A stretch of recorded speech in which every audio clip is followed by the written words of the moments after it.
Écoute, monsieur le journaliste, nous sommes en République démocratique du Congo et la République est gérée par les textes de loi.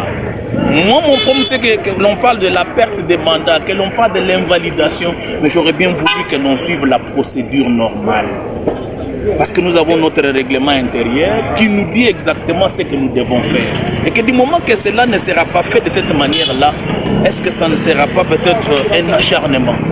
Mais je ne voudrais pas que l'on tombe dans cet acharnement, que l'on comprenne seulement qu'effectivement, le président de l'Assemblée, à travers son bureau, ils ont fait leur travail, mais il faudrait que l'on suive quand même la procédure en ce qui concerne la procédure de validation ou d'invalidation d'un collègue député. Non, la procédure du bureau est biaisée au niveau où le règlement intérieur de l'Assemblée précise que il faut mettre en place une commission qui doit statuer sur les absences et au besoin les collègues incriminés devaient répondre devant une commission ad hoc mise en place pour présenter leurs moyens de défense et c'est à ce moment-là qu'on leur prendrait une décision. Du moment que les collègues n'ont pas été associés, que ce soit en amont ou en aval, pour présenter leurs moyens de défense, nous estimons pour notre part que la procédure utilisée par les bureaux n'a pas sa place. Il ne peut pas déposer les recours du moment que la procédure est biaisée. Moi, j'ai demandé à la plénière de l'Assemblée provinciale que l'on suive d'abord la procédure. À ce moment-là, les recours peuvent suivre après.